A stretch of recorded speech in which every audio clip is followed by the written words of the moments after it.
Hello music fans, you're watching Death by Unicorn, and this is my top 10 favorite sophomore albums in progressive metal of all time. I recently posted my top 10 debut prog metal albums on my channel, so check that out if you haven't watched that already. And without further ado, I'll jump into my top 10 and then I'll have some honorable mentions at the end. Number 10 is Others by No One and their album Book 2, Where Stories Come From. This is a very eclectic group for fans of Between the Buried and Me and Native Construct. It's an American group, and this one came out in 2021. Masterpiece. All these albums on my list today are masterpieces. Definitely check it out if you haven't heard it. And then I have at number 9, that band was also featured in my debut albums list if you didn't watch it. And a lot of these bands that I'm going to talk about here are in my top debut albums as well. I know there's a myth that there's like a sophomore slump, but I think a lot of the really great bands don't have sophomore slumps. I'll talk about some of the ones at the end of the video that were on my debut album list but aren't on my sophomore list, because there are some that fall into that category. But this is not one of them. Here's Caligula's Horse. They had a great debut and a great sophomore album. This is called, what's it called? The Tide, the Thief, and River's End by Caligula's Horse. A great progressive metal band from Australia.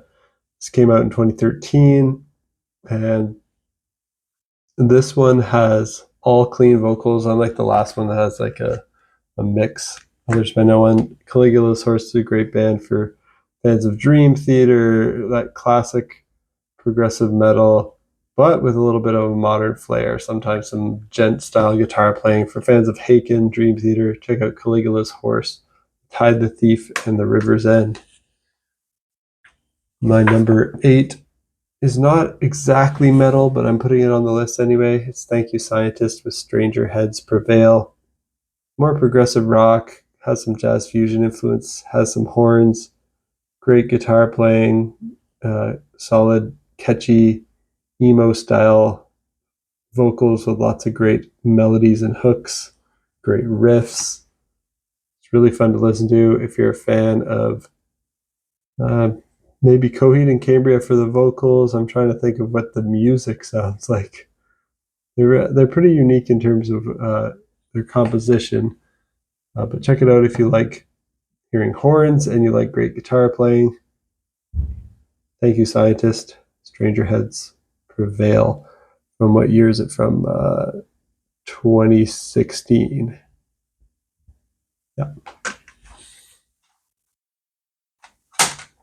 Now I've got number 7, which is Periphery with Periphery 2.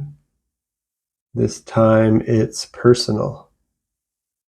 Great album from, what year is it from? 2012.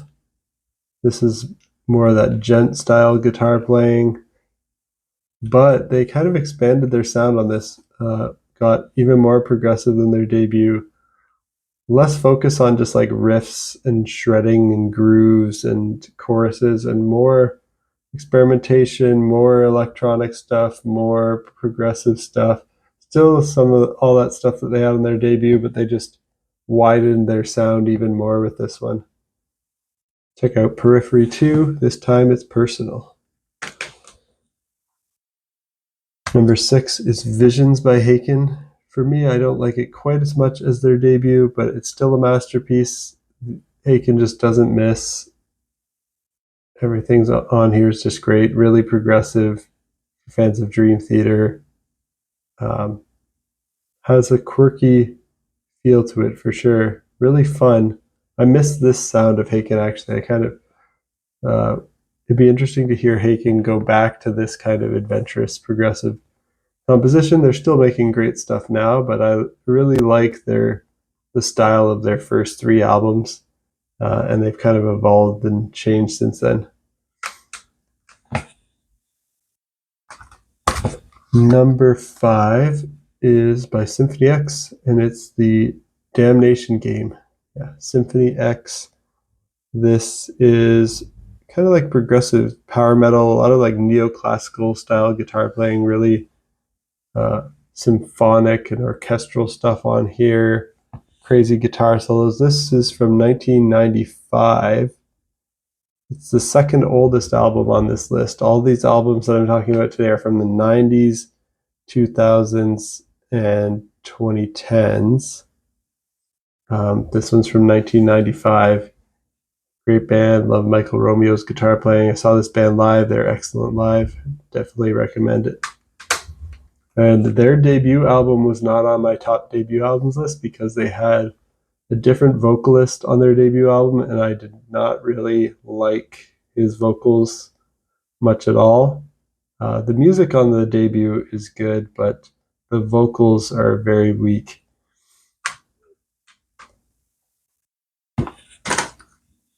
And number 4 is Life in Lucidity by The Kindred.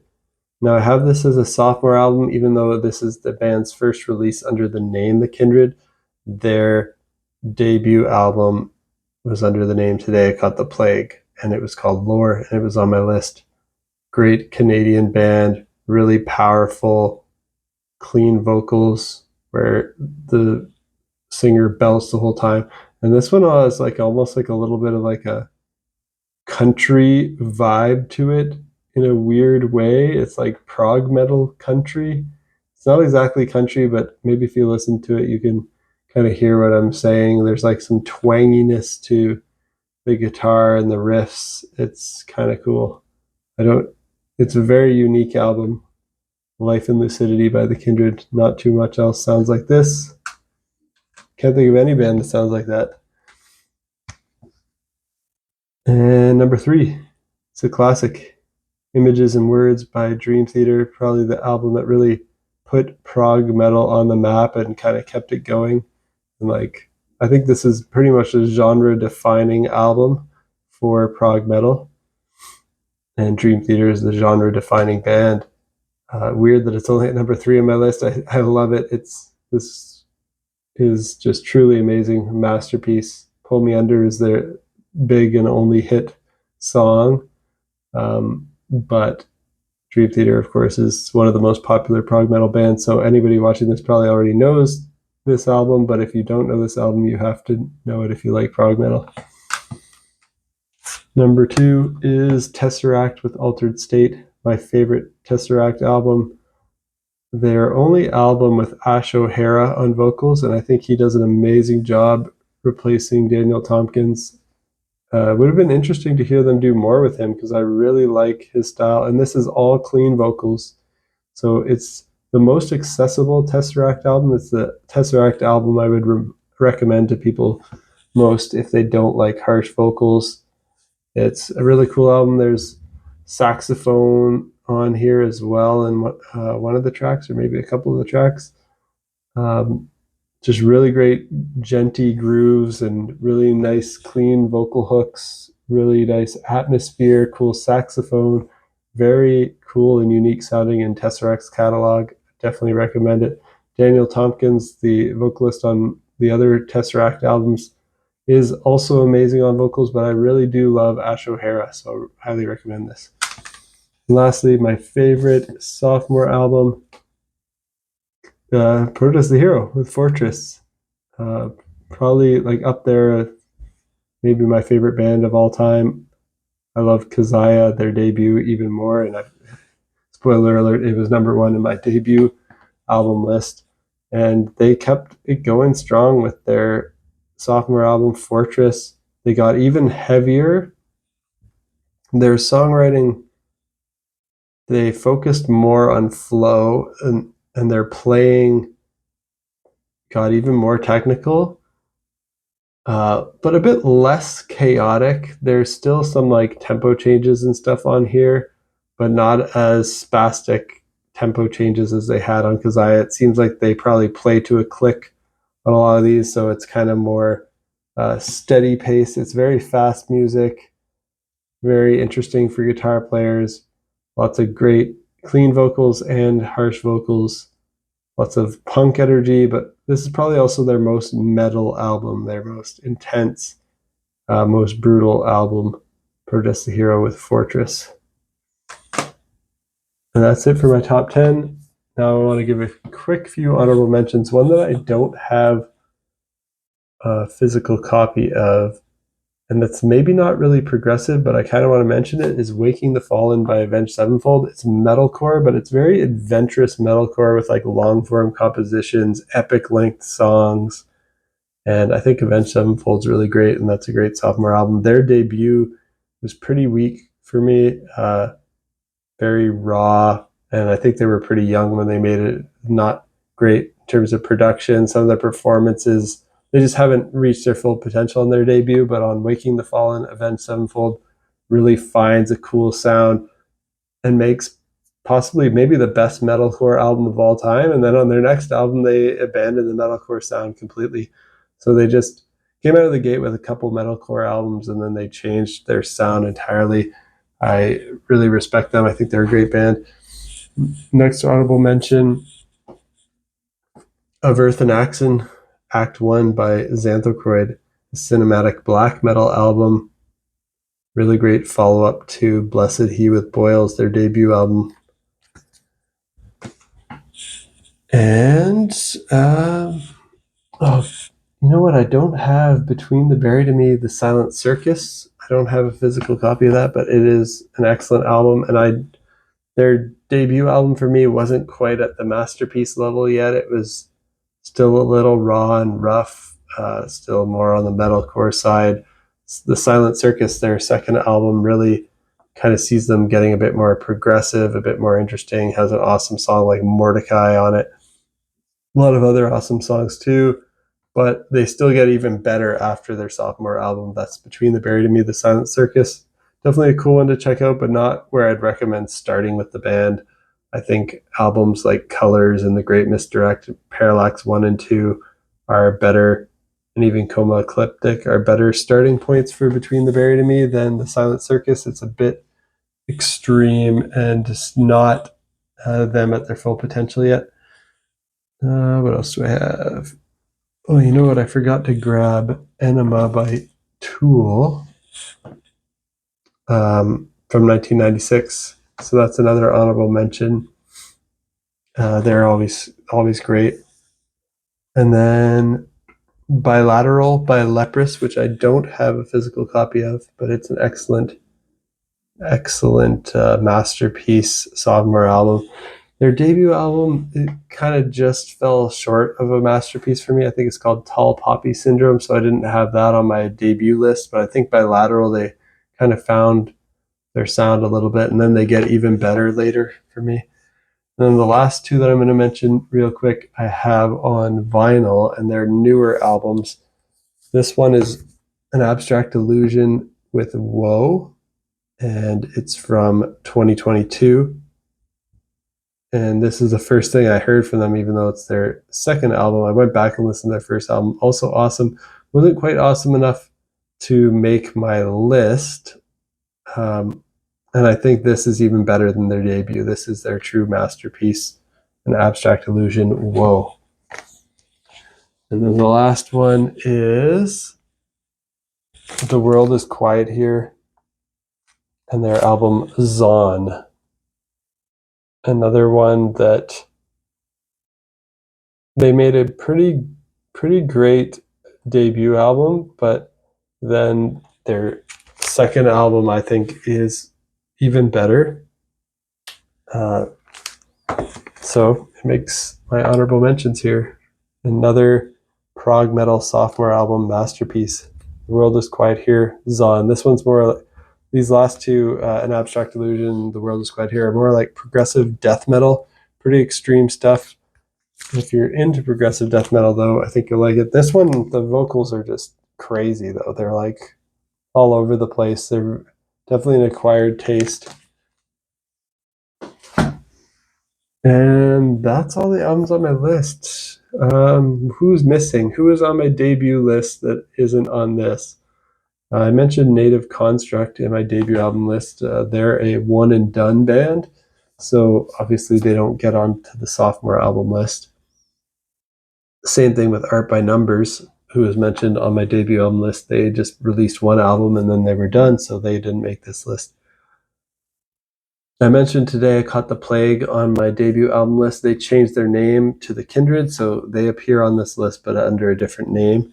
The Human Abstract, that was one where I put them on my debut album list, but I didn't think their sophomore album was quite up to par. I think they did have a little bit of a sophomore slump with Midheaven. I still consider Midheaven, their second album, to be a near masterpiece, but not full masterpiece. I know the band themselves, a lot of the members hate that album and they don't even like it. They joke about how bad it is. They did quite a few ballads on there, and I think their vocalist at the time, Nathan, got a lot of creative control. AJ Minette, the main guitarist and songwriter from their debut album and from their third album, had left the band during that album session. And then after that album, they got rid of Nathan, their vocalist, and got a new vocalist. And then AJ came back. So there was a little bit of change in creative control, and it seems like Nathan had a lot more control. I think his stuff is pretty damn good still, but I think they're missing AJ a lot on this one. Midheaven by the Human Abstract. Maybe if they had AJ driving it more, it would have been better, like Nocturne and like what they did later with Digital Veil. And No Spoon didn't make my sophomore album list because they haven't released a second album yet, and I really hope they do soon because their debut album from last year was amazing. Would love to see them continue that momentum and become one of the biggest prog metal bands. And the other one that was on my debut list that I didn't mention here is Destiny Potato. They changed their name to Sorted Pink, and they released a self-titled album as kind of their sophomore album, and it's still an excellent album to me, but it's not, I couldn't call it a masterpiece or a near masterpiece. It's definitely a bit of a slump. I really do prefer their debut album that they released under the name Destiny Potato. I feel like that was more inspired, had more poppy hooks that I enjoy, more grooves that I liked, great female vocals on both Destiny Potato's debut and Sorted Pink, the follow-up. But I just think the follow-up didn't quite live up to their debut. That's it for my thoughts on a bunch of prog metal sophomore albums. What are your favorite prog metal sophomore albums? Let me know down in the comments. And what do you think of the albums that I mentioned?